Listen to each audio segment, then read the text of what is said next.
तो आज 12th class का जो है हिंदी का दूसरा चैप्टर हम लोग देखेंगे, जिसका नाम है उसने कहा था। ठीक है, उसने कहा था का लेखक है चंद्रधर शर्मा गुलेरी। चंद्रधर शर्मा गुलेरी। इससे पहले वाले क्लास में हम लोग जो है बातचीत चैप्टर देखे थे। ठीक है, तो ये वो वाला चैप्टर यदि आप नहीं देखे हैं तो जाके देखिए पहले उसे, उसका लिंक जो है आपको डिस्क्रिप्शन बॉक्स में दे दिया जाएगा। ओके, चलिए तो हम लोग शुरू करते हैं। ध्यान रखिएगा, इनका जन्म, निधन, जन्म स्थान, मूल निवास, पिता के नाम, इतना चीज लिख लीजिएगा। ठीक है, और फिर इनका जो लिखा हुआ है उसको बताएंगे, से लिख लीजिएगा। ओके, इम्पोर्टेंट हो जाता है। तो बात करें चंद्रधर शर्मा गुलेरी। इनका जन्म जो है 7 जुलाई 1883 को हुआ। निधन कब हुआ? तो 12 सितंबर 1922 को। ठीक है, जन्म स्थान की बात किया जाए तो जयपुर राजस्थान में इनका जन्म हुआ। मूल निवासी जो है गुलेर नामक ग्राम, जिला कांगड़ा, हिमाचल प्रदेश। ठीक है, और पिताजी का नाम है पंडित शिवराम। चलिए शिक्षा की बात किया जाए तो बचपन में संस्कृत की शिक्षा 1899 में इलाहाबाद तथा कोलकाता विश्वविद्यालय से क्रमशः एंट्रेंस तथा मैट्रिक। ठीक है, विश्वविद्यालय से क्या किए, तो कोलकाता मतलब बोला इसमें कि 1899 में इलाहाबाद तथा कोलकाता विश्वविद्यालय से एंट्रेंस और मैट्रिक। ठीक है, और 1901 में कोलकाता विश्वविद्यालय से इंटरमीडिएट किए और 1903 में इलाहाबाद विश्वविद्यालय से बीए किए। ठीक है, यहाँ से ज्यादा क्वेश्चन नहीं बनेगा, क्वेश्चन जन्म से बनेगा, निधन से बनेगा, और कहाँ के है, मतलब जन्म स्थान कहाँ है, से यहाँ से क्वेश्चन बन सकता है। ठीक है, आइए वृत्ति। तो 1904 में जयपुर दरबार की ओर से खेतरी के नाबालिग राजा जय सिंह के अभिभावक बनकर मेयो कॉलेज, ठीक है, यानी जय सिंह के अभिभावक बनकर मेयो कॉलेज अजमेर में आ गए। जयपुर भवन छात्रावास के अधीक्षक 1916 में संस्कृत विभाग के अध्यक्ष। फिर बोल रहा है कि अंतिम दिनों में मदन मोहन मालवीय के निमंत्रण पर बनारस हिंदू विश्वविद्यालय में प्राच्य विभाग के कार्यवाहक बने तथा मनिंद्र चंद्र नंदी पीठ के प्रोफेसर बने। अगला है संपादन। रामलोचक काशी नगरी परिचारणी पत्रिका, यानी रामलोचक काशी नगरी परिचारणी पत्रिका, ये दो चीज जो है, यानी एक तो सॉरी रामलोचन कहा गया है, इसमें दिया है समालोचक एक नंबर, दूसरा है काशी नगरी परिचारणी, ये दो इनका पत्रिका था।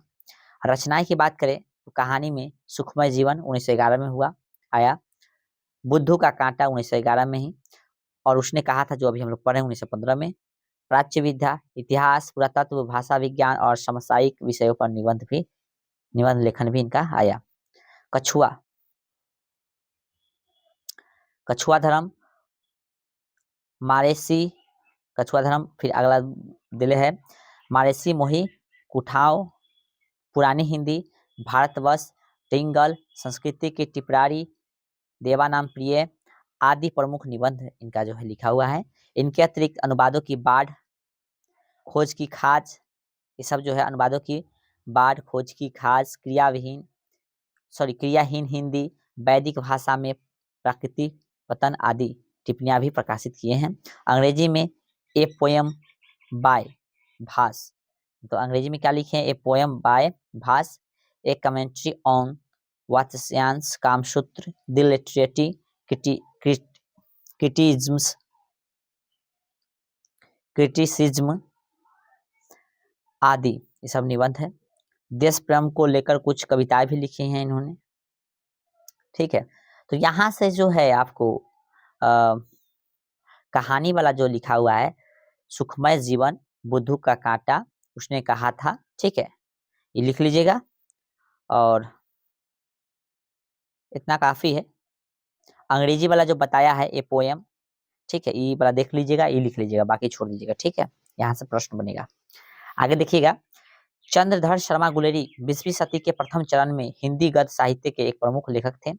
वे अपने समय में हिंदी, संस्कृत, अंग्रेजी आदि भाषाओं के प्रकांड विद्वान थे। प्राकृत अपभ्रंश आदि भाषाओं में भी उनकी गहरी गति थी। अच्छा ध्यान दीजिएगा, जो हम पढ़ रहे हैं अभी बुक लगा मतलब निकाल करके उंगली रखकर उसको देखते रहिएगा और सुनते रहिएगा। ठीक है, पुरातत्व, इतिहास, भाषा शास्त्र आदि विषयों का उनका ज्ञान अपने समय में अद्यतन और तलचस्प स्पर्शी माना जाता है, मतलब माना जाता था। साहित्य के अतिरिक्त अपनी अभिरुचि के अन्य विषयों पर उन्होंने हिंदी में निबंध लेख, टिप्पणियां बराबर लिखी। वे द्विवेदी युग के एक प्रमुख निबंधकार और बहुमान्य विद्वान थे। गूढ़ और विदग्ध हास परिहास तथा व्यंग्य से परिपूर्ण अपनी कलात्मक भाषा शैली को देखते हुए वे अपने समय से बहुत आगे दिखाई पड़ते थे। वस्तुतः वे अपने युग के अत्यंत प्रभावशाली और समर्थ लेखक थे, यानी ये अपने समय के बहुत ही प्रभावशाली और समर्थ लेखक थे। गुलेरी जी ने कुल 3 ही कहानियां लिखी और इनका कहानी कुल कितना है, 3 गो है, और उन्हीं के बल पर कहानीकार के रूप में हिंदी में अमर हो गए। मतलब समझ सकते हैं आप, 3 को ही लिखे और तीनों उन्हीं तीनों के बल पर समझिए हिंदी में अमर हो गए कहानी के क्षेत्र में। उनकी कहानियां विषय वस्तु, भाषा शैली और शिल्प के कारण अपने समय से बहुत आगे की रचनाएं प्रतीत होती है। यानी इनकी भाषा शैली जो इतना मतलब अच्छा था कि जिस समय वो लिख रहे हैं ना, उसे पता चला था कि इससे और आगे की चीज है ये। और हिंदी कहानी के विकास में इनका प्रत्यक्ष और परोक्ष रूप से प्रभाव पड़ा। संस्कृत का इतना बड़ा पंडित और शास्त्र निष्णात, गंभीर प्रकृति का विद्वान, ऐसी सर्जनात्मक भाषा शैली में कल्पना और यथार्थ के ऐसे संतुलित संसाधन के साथ आधुनिक कथ्यों वाली ये कहानियां लिख सका, यह सचमुच चमत्कृत कर देने वाली, आश्चर्य से भर देने वाली रचनात्मक घटना है।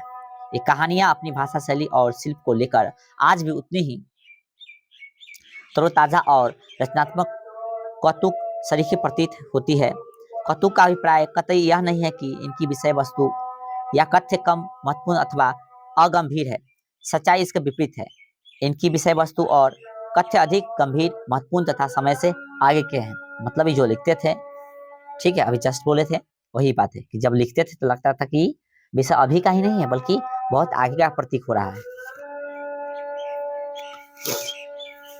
यहाँ पर प्रस्तुत कहानी उसने कहा था उनकी अमर रचना है। यानी प्रस्तुत कहानी जो है यहाँ पे उसने कहा था उसी का यह हिस्सा है और यह जो रचना है अमर रचना है। ठीक है, यह हिंदी कहानी के विकास में मील का पत्थर मानी जाती है और हिंदी कहानी जो है उसमें यह मतलब उसके विकास में, ठीक है, मील का पत्थर जो है इस कहानी को माना जाता है।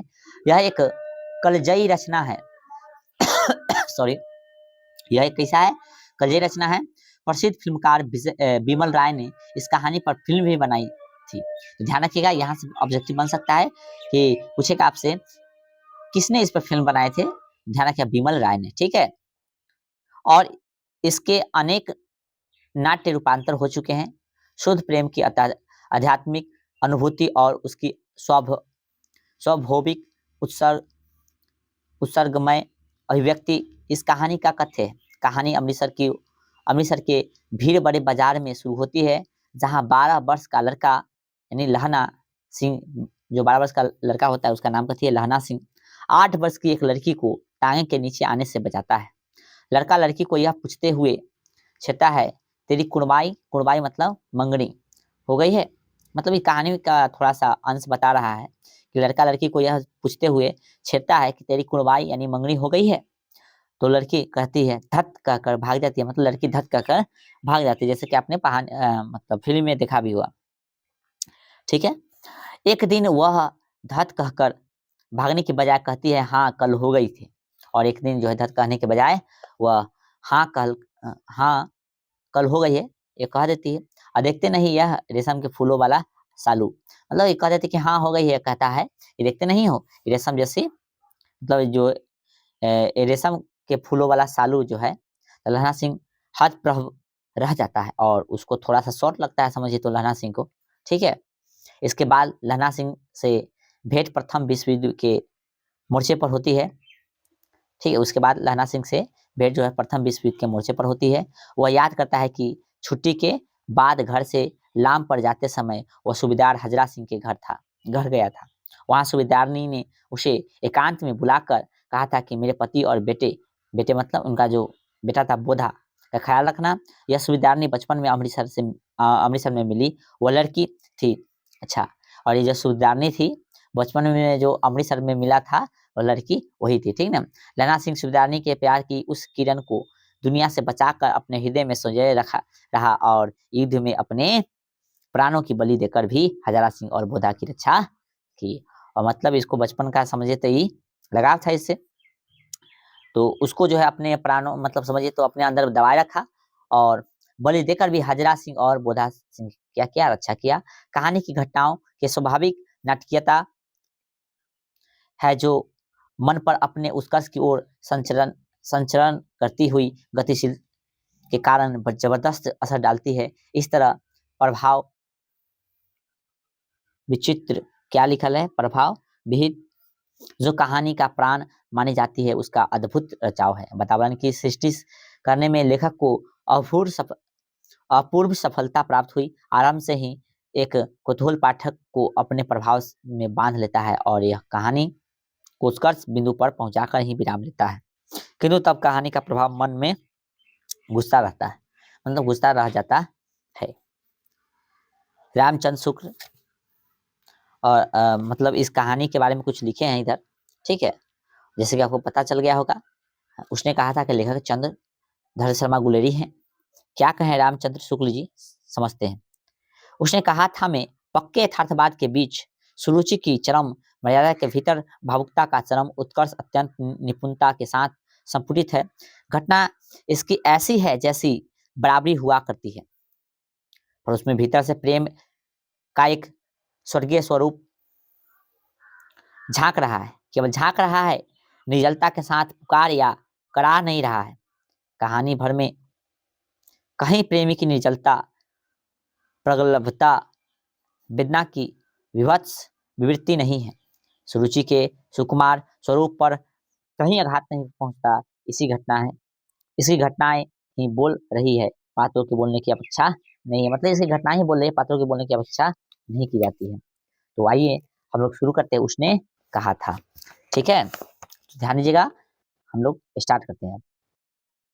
बड़े बड़े शहरों के इक्के, क्या बोला है, बड़े बड़े शहरों के इक्के गाड़ी वाले की जबान के कोरों से जिनकी पीठ छिल गई है और कान पक गए हैं, उनसे हमारी प्रार्थना है कि अमृतसर के बम्बू काट वाले की बोली का मरहम लगावे। जब बड़े बड़े शहरों की चौड़ी सड़कों पर घोड़े की पीठ को चाबुक से धुनते हुए इक्के वाले कभी घोड़े की नानी से अपना निबंध संबंध स्थिर कराते हैं, कभी राह चलते पैदलों की आंखों के न होने पर तरस खाते हैं, कभी उनके पैरों की अंगुलियों के पोरों को छींचकर अपने ही को सताया हुआ बताते हैं और संसार भर की ग्लानि, निराशा और क्षोभ के अवतार बने नाक की सीध चले जाते हैं।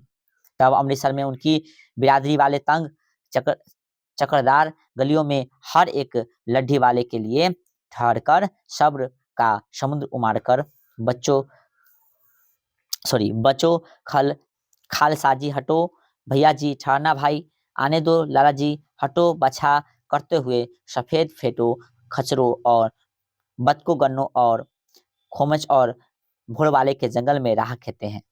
इसमें एक शब्द था इक्के वाले, ठीक है, इक्का मतलब वह है जो टांगा हम लोग बोलते हैं घोड़ा वाला, ठीक है, ओके।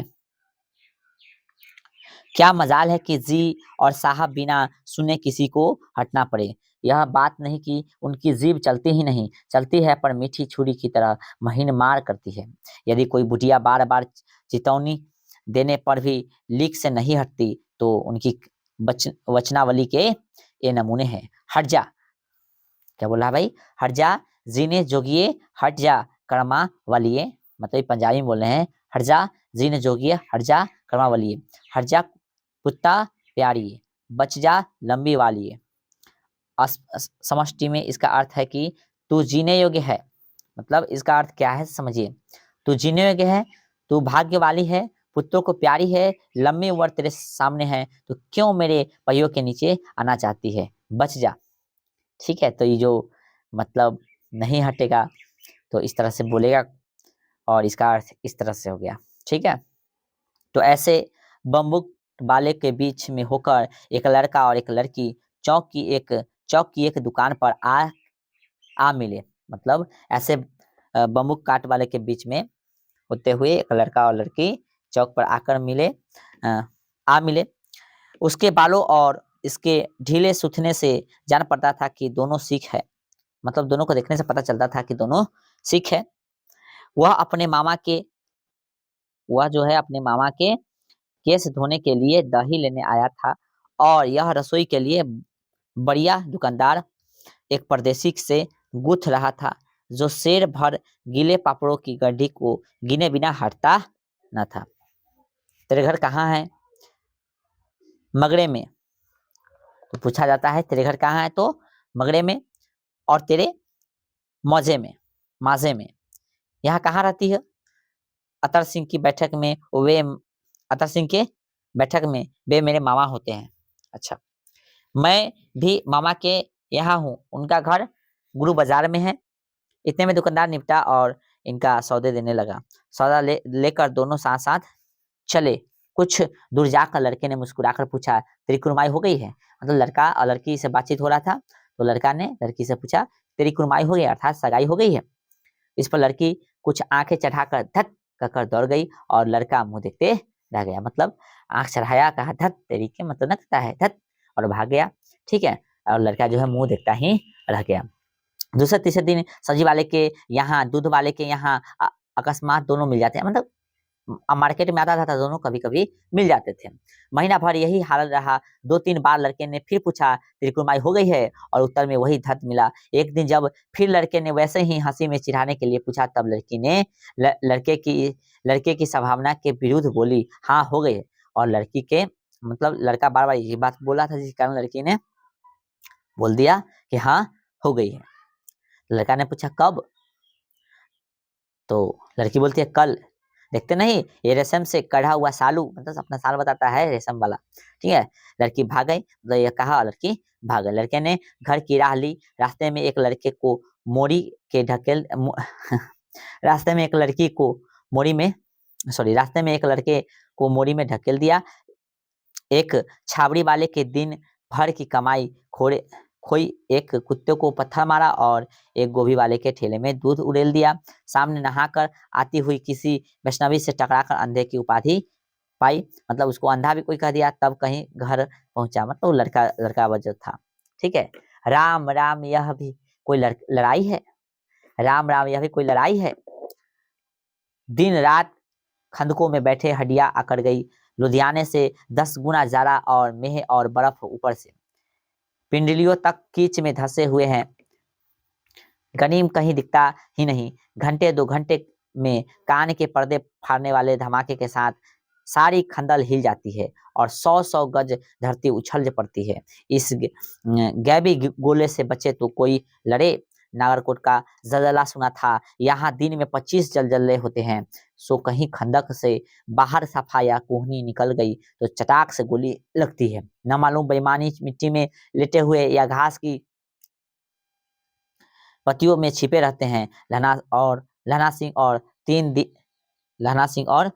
है। लहना सिंह कहता है और 3 दिन है, 4 तो खंदक में बिता ही दिए। परसों रिलीफ आ जाएगी और फिर 7 दिन की छुट्टी अपने हाथों झटका करेंगे और पेट भरकर खाकर सो रहेंगे। उसी फिरंगी मेम के बाग में मखमल की सी हरी घास है। फल और दूध की वर्षा कर देती है। लाख कहते हैं, दाम नहीं लेती। कहती है तुम राजा हो, मेरे मुल्क को बचाने आए हो। तुम राजा हो, मेरे मुल्क को बचाने आए हो। देखिए ये जो है कहानी का दूसरा शीर्ष मतलब शुरू हो रहा है। ठीक है, ध्यान रखिएगा। 4 दिन तक पलक नहीं झपी। बिना फेरे छोड़ा बिगड़ता है, घोड़ा बिगड़ता है और बिना लड़े सिपाही। यानी कहा जा रहा है कि 4 दिन तक पलक नहीं झपी, बिना फेरे घोड़ा बिगड़ता है और बिना लड़े सिपाही। मुझे तो संगीन चढ़ाकर मार्च का हुक्म मिल जाए, फिर 7 जर्मनों को अकेला मारकर न लौटूं तो मुझे दरबार साहब की देहली पर मत्था टेकना नसीब न हो। पाजी कहीं के कलों के घोड़े संगीन देखते ही मुंह फाड़ देते हैं और पैर पकड़ने लगते हैं। यूं अंधेरे में 30-30 का गोला फेंकते हैं। उस दिन धावा किया था, 4 मील तक एक जर्मन नहीं छोड़ा था। पीछे जनरल के पीछे जनरल ने हट आने का कमान दिया, नहीं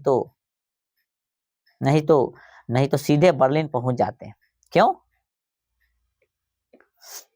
सूबेदार हजरा सिंह ने मुस्कुराकर कहा, लड़ाई के मामले जमादार या नायक के चलाए नहीं चलते, बड़े अफसर दूर की सोचते हैं। 300 मील का सामना है, एक तरफ बढ़ गए तो क्या होगा? सूबेदार जी सच है, सूबेदार जी सच है, लहना सिंह बोला, पर करे क्या? मतलब लहना सिंह बोला कि सूबेदार जी क्या ये सच बात है? 3 मील वाला जो बात है ऐसे। रुक जाइए, कैमरा पर जो है मक्खी बैठ गया, बकलोल है मक्खी बा, हट।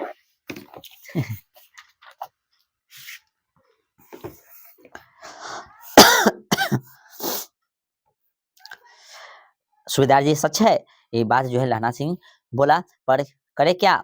हड्डियों में तो जरा धंस गया है, सूर्य निकलता ही नहीं, मतलब सूर्य निकलता नहीं, और खाई में दोनों तरफ से चंबे की बावलियों के से सोते झड़ रहे हैं। एक धावा हो जाता तो गर्मी आ जाती। उद्यमी उठ सिगड़ी में कोले डाल, वजीरा तुम 4 जन बाल्टियां लेकर खाई का पानी बहा फेंको। महासिंह शाम हो गई है, खाई के दरवाजे का पहरा बदल दे। यह कहते हुए सूबेदार सारी खंदन में चक्कर लगाने लगे। वजीरा सिंह पलटन का विदूषक था, बाल्टी में गंदला पानी लेकर खाई के बाहर फेंकता हुआ बोला, मैं पाधा बन गया हूँ, करो जर्मनी के बादशाह का तर्पण। इस पर सब खिलखिला पड़े और उदासी के बादल फट गए। लहना सिंह ने दूसरी बाल्टी भर उसके हाथ में देकर कहा, अपनी बाड़ी के खरबूजों में पानी दो, ऐसा खाद पानी पंजाब भर में नहीं मिलेगा। हाँ देश क्या है, स्वर्ग है, मैं तो मतलब बोला है, हाँ देश क्या है, स्वर्ग है, मैं तो लड़ाई के बाद सरकार से 10 घुमा जमीन यहाँ मांग लूं और फलों के बूटे लगाऊंगा। लारी होड़ा को भी यहाँ बुला लोगे, मतलब बोल रहा है लाड़ी ओढ़ा को भी यहाँ बुला लोगे, या वही दूध पिलाने वाली फिरंगी में चुप कर, यहाँ वालों को शर्म नहीं है? देश देश की चाल है, आज तक मैं समझा ना सका कि सिख तंबाकू नहीं पीते, वह सिगरेट देने में हट करती है, होठों में लगाना चाहती है और मैं पीछे हटता हूँ तो समझती है कि राजा बुरा मान गया, अब मेरे मुल्क के लिए लड़ेगा नहीं। अच्छा, अब बोधा सिंह कैसा है? अच्छा, अब बोधा सिंह कैसा है? अच्छा है। तो पूछा गया कि अच्छा बोधा सिंह कैसा है, तो जवाब आया कि हाँ, अच्छा है, जैसे मैं जानता हूँ ना। फिर बोलता है, जैसे मैं जानता ही ना हूँ। रात भर तुम अपने दोनों कंबल उसे उठाते हो और आप सिगड़ी के सहारे गुजर करते हो, उसके पहरे पर आप पहरा दे आते हो, अपने सूखे लकड़ी के तख्तों पर उसे सुलाते हो और आप कीचड़ में पड़े रहते हो, कहीं तुम न मादे पड़ जाना। जारा क्या है, मौत है, और निमोनिया से मरने वाले को मुरब्बे नहीं मिला करते। मेरा डर मत करो, मैं तो बुलेल की खड्डे के किनारे मरूंगा, भाई किरत सिंह की गोदी पर मेरा सिर होगा और मेरे हाथ के लगाए हुए आंगन के आम के पेड़ की छाया होगी। वजीर सिंह ने त्योरी चढ़ाकर कहा, क्या मरने की लगाई है, मरे जर्मनी और तुर्क। हाँ, दिल्ली शहर ते पिशोर न जादिए कर लेना, लौंगो दा व्यापार मारिए कर लेना, नादेरा सौदा अड़िए, ओए लाना चटकाए कद्दू बनाए मजेदार गुड़िए, हुना लगा चटकाया कद्दू न।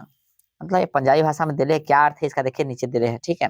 ये दिल्ली शहर से पेशावर को जाने वाली मंडी में लौंगों का व्यापार कर लेना, तो बोला है कि ये दिल्ली शहर से पेशावर को जाने वाली मंडी में लौंगों का व्यापार कर लेना, अड़ी नारे का सौदा भी कर लेना, ओए अब हमें कद्दू चखना है, एक गोरे वर्ण वाली कद्दू अत्यंत स्वादिष्ट पका है, अब हमें कद्दू चखना है। कौन जानता था कि दाढ़ियों वाले घरबारी सिख ऐसा लच्चू का गीत गाएंगे, पर सारी खंदक गीत से गुज उठी है और सिपाही फिर ताजे हो गए। मानो 4 दिन से सोते और मौज ही करते रहे हो। अब भाग जो कहानी का तीसरा शुरू होगा समझिएगा इसको। दोपहर रात हो गई, अंधेरा है, सन्नाटा हुआ है। बुधा सिंह खाली बिस्किट के टीनों पर अपने दोनों कम्बल बिछाकर लहना सिंह के 2 कम्बल और एक ब्रांड कोट ओढ़कर सो रहा है। लहना सिंह पहरे का खड़ा हुआ है, एक आंख खाई के मुंह पर है और एक बुधा सिंह के दुबले शरीर पर। बुधा सिंह कराहा, क्यों बुधा भाई, क्या है? पानी पिला दो। लहना सिंह ने कटोरा उसके मुंह से लगाकर पूछा। कहो कैसे हो? पानी पीकर बुधा बोला। कंपनी छूट रही है, सॉरी कंपनी हाँ वही, कंपनी छूट रही है। रोम रोम में तार दौड़ रहे हैं, दांत बज रहे हैं, मतलब ठंडा था बहुत। अच्छा मेरी जर्सी पहन लो। और तुम? फिर ही बोला, और तुम? मेरे पास सिगड़ी है और मुझे गर्मी लगती है, पसीना आ रहा है। ना मैं पहनना, ना मैं ना मैं नहीं पहनता। 4 दिन से तुम मेरे लिए। हाँ याद आई, मेरे पास दूसरी गर्म जर्सी है, आज सवेरे ही आई है, विलायत से मेमे बुनकर भेज रही है, गुरु उनका भला करे। यूं कहकर लहना अपना कोट उतारकर जर्सी उतारने लगा। सच कहते हो और नहीं झूठ? यूं कहकर नाही करते बुधा को उसने जबरदस्ती जर्सी पहना दी और आप खाकी कोट जीन का कुर्ता भर पहनकर पहरे पर आ खड़ा हुआ। मेम की जर्सी की कथा केवल कथा थी। मेम की जर्सी की कथा केवल कथा थी। आधा घंटा बीता, इतने में खाई के मुंह से आवाज आई, सूबेदार हजरा सिंह। कौन? लेफ्टिनेंट साहब, हुकुम हुजूर, कहकर सूबेदार तनकर फौजी सलाम करने सामने हुआ। देखो इसी दम का धावा करना होगा। मील भर की दूरी पर पूरब के कोने में एक जर्मन खाई है, उसमें 50 से ज्यादा जर्मन नहीं है।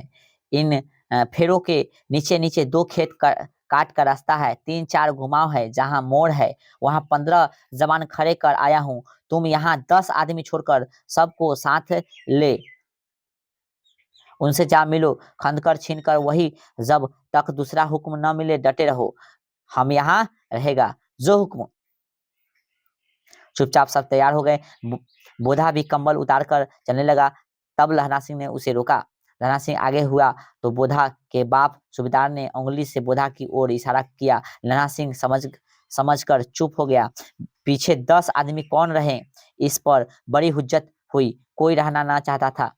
समझा बुझाकर सूबेदार ने मार्च किया। लेफ्टिनेंट साहब लहना की सिगड़ी के पास मुंह फेर कर खड़े हो गए और जेब से सिगरेट निकालकर सुलगाने लगे। 10 मिनट बाद उन्होंने लहना की ओर हाथ बढ़ाकर कहा, लो तुम भी पियो। आंख मारते मारते लहना सिंह सब समझ गया। मुंह का भाव छिपाकर बोला, लाओ साहब। हाथ आगे करते हैं उसने सिगड़ी के उजाले में साहब का मुंह देखा, बाल देखे तब उसका माथा ठनका। लेफ्टिनेंट साहब के पट्टियों वाले बाल एक दिन में खड़ा कहाँ उड़ गए और उनकी जगह कैदियों के से कटे हुए बाल कहाँ से आ गए? शायद साहब शराब पिए हुए हैं और उन्हें बाल कटाने का मौका मिल गया है। लहना सिंह ने जांचना चाहा। लेफ्टिनेंट साहब 5 वर्ष से उसकी रेजिमेंट में थे। क्यों साहब, हम लोग हिंदुस्तान कब जाएंगे? लड़ाई खत्म होने पर है। क्यों क्या यह देश पसंद नहीं? नहीं साहब, शिकार के वे मजे का यहाँ कहाँ याद है? पर साल नकली लड़ाई के पीछे हम आप जगधारी जिले में शिकार करने गए थे। हाँ वही, जब आप खोते पर सवार थे और आपका खानसामा सामने से वह नीलगाय निकली कि ऐसी बड़ी मैंने कभी न देखी थी। और आपकी एक गोली कंधे में लगी और पुट्ठों में निकली। ऐसे अफसर के साथ शिकार खेलने में मजा है। क्यों साहब, शिमले से तैयार होकर उस नीलगाय का सिर आ गया था ना?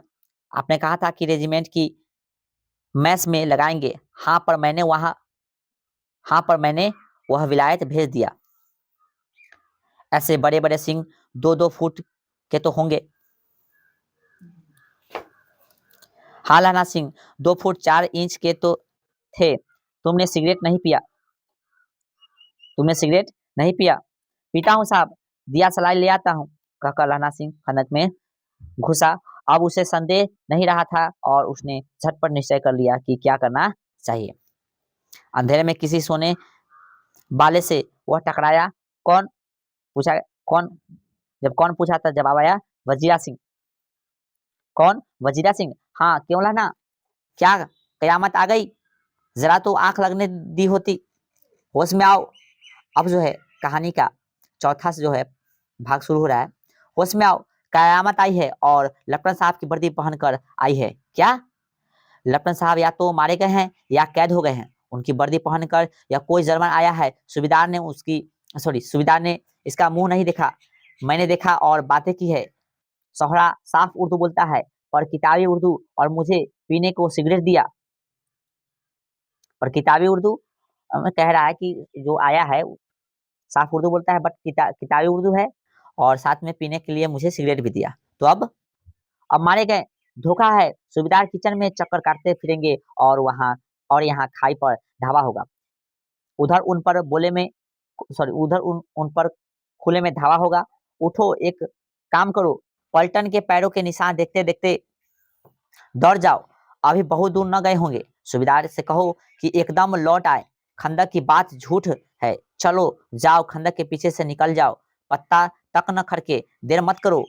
हुकुम तो यह है कि यहीं ऐसी तैसी हुकुम की, मतलब कहा गया था ना कि हुकुम है कि यहीं पे भाई लगभग आदमी रहेगा, तो कह रहा है कि हुकुम की ऐसी की तैसी। मेरा हुकुम जमादार लहना सिंह जो इस वक्त यहाँ सबसे बड़ा अफसर है उसका हुकुम है। मैं लेफ्टिनेंट साहब की खबर लेता हूँ, पर यहाँ तो तुम 8 ही हो। 8 नहीं 10 लाख। एक एक अकालिया सिख 1.25 लाख के बराबर होता है। चलो जाओ। लौटकर खाई के मुहाने पर लहना सिंह दीवार से चिपक गया। उसने देखा कि लेफ्टिनेंट साहब ने जेब से बेल की बराबर 3 गोले निकाले। तीनों को जगह जगह खंदक की दीवारें में घुसेर दिया और तीनों में एक तार सा बांध दिया। तार के आगे सूत की एक गुत्थी थी जिसे सिगड़ी के पास रखा। बाहर की तरफ एक एक दिया सलाई जलाकर गुत्थी पर रखने। बिजली की तरह दोनों हाथों से उल्टी बंदूक को उठाकर लहना सिंह ने साहब की कोहनी पर तान कर दे मारा। धमाके के साथ साहब के हाथ से दिया सलाई गिर पड़ी। लहना सिंह ने एक कुंदा साहब की गर्दन पर मारा और साहब आंख mean God, oh my God कहते हुए चित हो गए।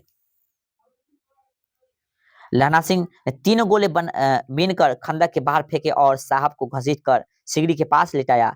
जेबों की तलाशी ली। 3-4 लिफाफे और एक डायरी निकालकर उन्हें अपनी जेब के हवाले किया। साहब की मूर्छा हटी। लहना सिंह हंसकर बोला, क्यों लपटन साहब, मिजाज कैसा है? आज मैंने बहुत बातें सीखी। यह सीखा कि सिख सिगरेट पीते हैं। यह सीखा कि जगाधारी के जिले में नील गाय होती है और उनके 2 फुट 4 इंच के सिंग होते हैं। यह सीखा कि मुसलमान खानसामा मूर्तियों पर जल चढ़ाते हैं और लपटन साहब खोते पर चढ़ते हैं। पर यह तो कहो, ऐसा साफ उर्दू कहाँ से सीख आए? हमारे लपटन साहब तो बिना डैम के 5 लफ्ज भी नहीं बोला करते थे। यानी उसको बंदी बनाकर जो है पूछा उसे कि हम ये सब जो है बात सीखे, लेकिन मेरे साहब जो थे बिना डैम के, अर्थात जो डिक्शनरी टाइप का होता है, ठीक है, उसको देखा गया था 5 गो लफ्ज भी जो है नहीं बोल पाते हैं, फिर तुम कैसे बोल लेते हो? लहना ने पतलून की जेबी की तलाशी नहीं ली थी। साहब ने मानो जाले से बचने के लिए दोनों हाथों में जेबों में डाले। लहना सिंह कहता गया, सलाख तो बड़े हो, पर माझे का लहना इतने बरस लेफ्टिनेंट साहब के साथ रहा है, उसे चकमा देने के लिए 4 आंखें चाहिए। 3 महीने हुए एक तुर्की मौलवी मेरे गांव में आया था। औरतों को बच्चे होने की तावीज बांटता था और बच्चों को दवाई देता था। मतलब जिस औरत को मतलब बच्चा नहीं हो रहा है उसको तबीज देता था कि हाँ भाई तुम्हें बच्चा हो जाएगा, और साथ में बच्चों को दवाई देता था। चौधरी के बड़े के नीचे मंजा बिछाकर हुक्का पीता रहता था और कहता था, जर्मनी वाले बड़े पंडित है, वेद पढ़ पढ़कर उसमें से विमान चलाने की विद्या जान गए हैं। गौ को नहीं मारते, हिंदुस्तान में आ जाएंगे तो गौ हत्या बंद कर देंगे। मंडी के बनियों को बहकाता था कि डाक खाने से रुपए निकाल लो, सरकार का राज्य जाने वाला है। डाक बाबू पोलूराम भी डर गया था। मैंने मुल्ला जी की दाढ़ी मुड़ी दी थी और गांव से बाहर निकाल कर कहा था, जो मेरे गांव में अब पैर रखा तो, मतलब जो ये सब बात बोल बोल कर डरा रहा था ना, उसको क्या किया था, गांव से बाहर उसका जो है दाढ़ी वगैरह सब काट करके भेज दिया था। साहब की जेब में से पिस्तौल चला और लहना की जांघ में गोली लगी। यह लहना की हेनरी मार्टिनी के 2 फायरों ने साहब की कपाल क्रिया कर दी। धड़ाका सुनकर सब दौड़ आए। बोधा चिल्लाया, क्या? लहना सिंह ने उसे तो यह कहकर सुला दिया कि एक हड़का हुआ कुत्ता आया था, मार दिया, और औरों से सब हाल कह दिया। सब बंदूक लेकर तैयार हो गए। लहना ने साफा फाड़कर घाव की दोनों तरफ पटिया कसकर बांधी। घाव मांस में ही था। पट्टियों के कसने से लहू निकलना बंद हो गया। उतने में 70 जर्मन चिल्लाकर खाई में घुस पड़े। सिखों की बंदूकों की बाढ़ ने पहले धाबों को रोका, दूसरे को रोका, पर यहाँ थे 8। और यहाँ क्या थे? 8 थे। लहना सिंह तक कर मार रहा था, वह खड़ा था और लेटे हुए थे, और वे 70, मतलब यहाँ 8 था और वो सब जो कितना था, 70 था। अपने मुर्दा भाइयों के शरीर पर चढ़कर जर्मन आगे घुस आते थे। थोड़े से मिनटों में वे अचानक आवाज आई, वाह गुरुजी की फतह, मतलब जो सिख होते हैं ऐसे बोलते हैं, वाह गुरुजी की फतह, वाह गुरुजी की खालसा, और धड़ाधड़ बंदूकों के फायर जर्मनों के पीठ पर पड़ने लगे। इन मौके पर जर्मन 2 चक्की के पाटों के बीच में आ गए। पीछे से सूबेदार हजारा सिंह के जवान आग बरसाते थे और सामने लहना सिंह के साथियों के संगीत चल रहे थे। पास आने पर पीछे वाले ने भी संगीत पिरोना शुरू कर दिया। एक किलकारी और अकाल सिखा दी फौज आई। वाह गुरुजी दी फतह, वाह गुरुजी दा खालसा, सत श्री अकाल पुरुष, और लड़ाई खत्म हो गई। 63 जर्मन या तो खेत रहे या कराह रहे थे। सिखों में 15 के प्राण गए। सूबेदार के दाहिने कंधे में से गोली आर पार निकल गई। लहना सिंह की पसली में एक गोली लगी। उसने घाव को खंदक की गीली पिट्टी से पूर लिया और बाकी का सफा कसकर कमर बंद की तरह लपेट लिया। किसी को खबर ना हुई कि लहना के दूसरा घाव भारी घाव लगा है, मतलब किसी को पता नहीं चला था कि लहना सिंह को जो है दूसरा घाव जो लगा था बहुत भारी घाव है।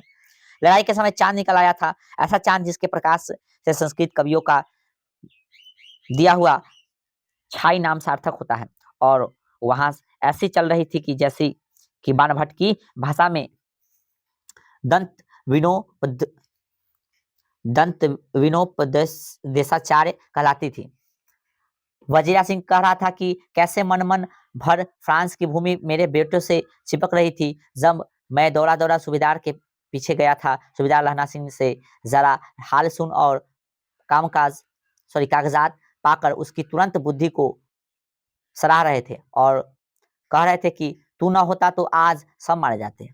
इस लड़ाई की आवाज 3 मील दाहिनी ओर की खाई वाले ने सुन ली थी। उन्होंने पीछे से टेलीफोन कर दिया था। वहां से झटपट 2 डॉक्टर और 2 बीमार ढोने की गाड़ियां चली, जो कोई 1.5 घंटे के अंदर आ पहुंची। फील्ड अस्पताल नजदीक था, सुबह होते होते वहां पहुंच जाएंगे, इसलिए मामूली पट्टी बांधकर एक गाड़ी में घायल लिटाए गए और दूसरी में लाशों रखी गई।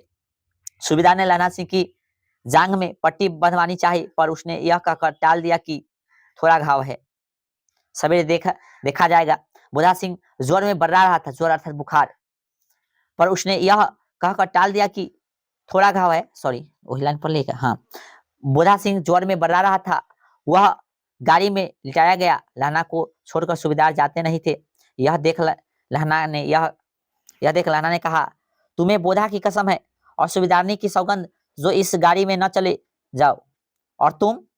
मेरे लिए वहां पहुंचकर गाड़ी भेज देना, और जर्मन मुर्दों के लिए भी, तो गाड़ियां आती होंगी। मेरा हाल बुरा नहीं है, देखते नहीं मैं खड़ा हूँ, वजीरा सिंह मेरे पास है, और वजीरा सिंह मेरे पास ही है। अच्छा, पर बोधा गाड़ी पर लेट गया,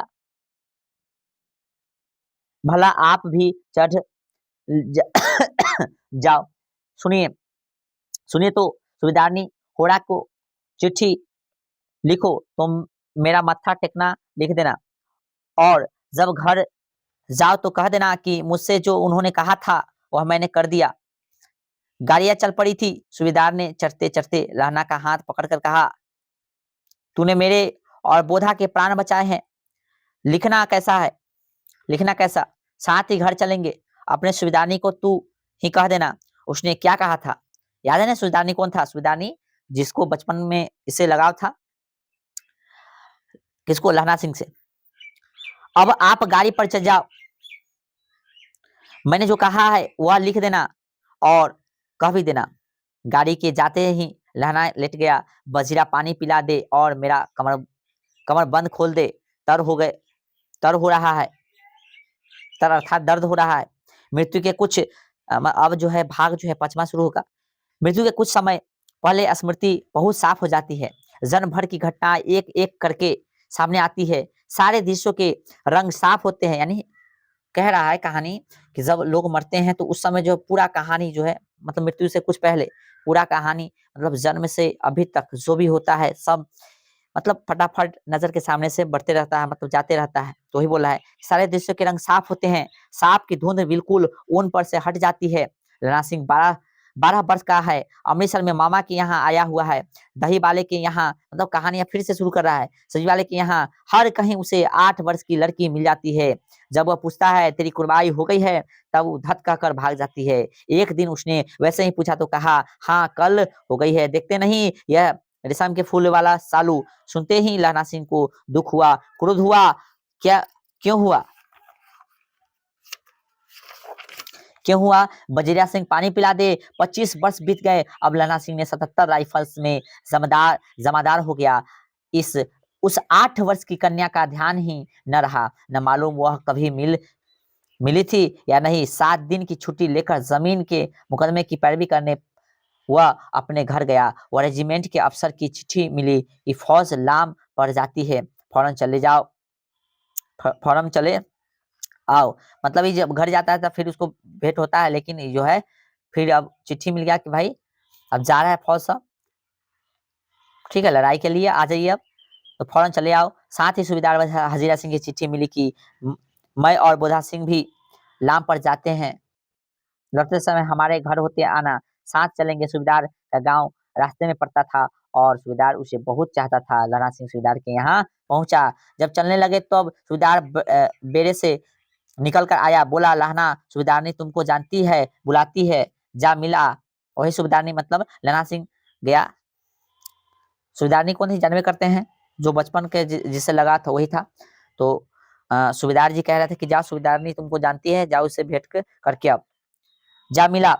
लहरा सिंह भीतर पहुंचा। सूबेदारनी मुझे जानती है, सूबेदारनी मुझे जानती है, कब से? रेजिमेंट के क्वार्टरों में तो कभी सूबेदार के घर के लोग रहे नहीं। दरवाजे पर जाकर मत्था टेकना कहा, असीम सुनी। लहना सिंह चुप। मुझे पहचाना नहीं? तेरी कुर्बाई हो गई, धत कल हो गई, देखते नहीं रश्मि बूटे वाला शालू अमृतसर में भाव की टकराहट से मुरझा गई।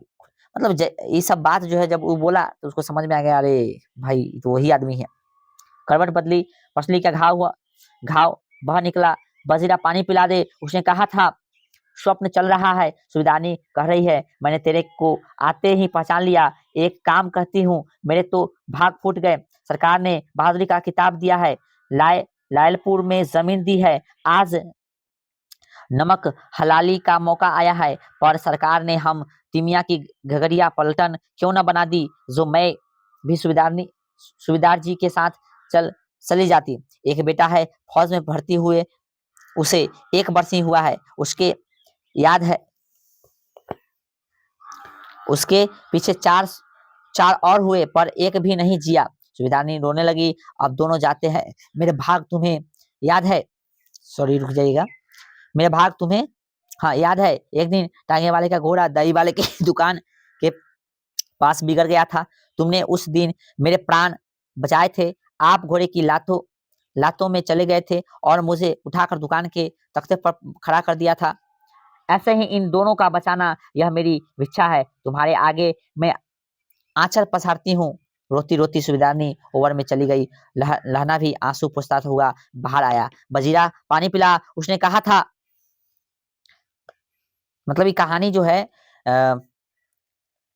लहना सिंह को ये कहानी जो है सब बचपन वाला याद आ रहा था। ठीक है, कह रहा था बार बार कि उसने कहा था। लहना का सिर अपनी गोद में रखे वजीरा सिंह बैठा है, जब मांगता है तब पानी पिला देता है। और वजीरा सिंह की गोदिया में समझिए तो सोया हुआ है, क्योंकि उसको घाव बहुत बड़ा जख्म, मतलब बहुत बड़ा घाव हो गया था। आधे घंटे तक लहना चुप रहा, फिर बोला, कौन कीरत सिंह? वजीरा ने कुछ समझकर कहा, हाँ भैया, मुझे और ऊंचा कर ले, अपने पट पर मेरा सिर रख ले। वजीरा ने वैसा ही किया। हाँ अब ठीक है, पानी पिला दे, बस अब के हार में यह आम खूब फलेगा। चाचा भतीजा दोनों यही बैठकर आम खाना। जितना बड़ा तेरा भतीजा है उतना ही यह आम है। जिस महीने उसका जन्म हुआ था उसी महीने मैंने इसे लगाया था। वजीरा सिंह के आंसू टप टप टपक रहे थे, यानी वजीरा सिंह साथ ही था भाई। ठीक है, कुछ दिन पीछे लोगों ने अखबारों में पढ़ा, फ्रांस और बेल्जियम 68वीं सूची मैदान में गांव में मरा नंबर कितना 77 सिख राइफल्स जमादार लहना सिंह। मतलब ये कहानी था, और यह कहानी उसने कहा था जिनके लेखक चंद्रधर शर्मा गुलेरी, और इस पे फिल्म भी बना हुआ है। तो ये कहानी इस तरह से एक लड़की और एक लड़का से जुड़ा हुआ कहानी है, और फौज से जुड़ा हुआ कहानी है। आई होप कि यह कहानी आपको पसंद आया होगा, और इस कहानी का जो भी इम्पोर्टेंट क्वेश्चन है जो एग्जाम में आने वाले हैं वो अभी आपको स्क्रीन पे दिखेगा, उसको आप लोग उतार लेंगे। ऑब्जेक्टिव है उसको भी उतारने की कोशिश करेंगे, और पिछले लेक्चर जो नहीं देखे हैं तो देख लीजिएगा। फिर हम लोग अगले क्लास में मिलते हैं तीसरे चैप्टर के साथ। ठीक है, चलिए तब तक के लिए जय हिंद, जय भारत।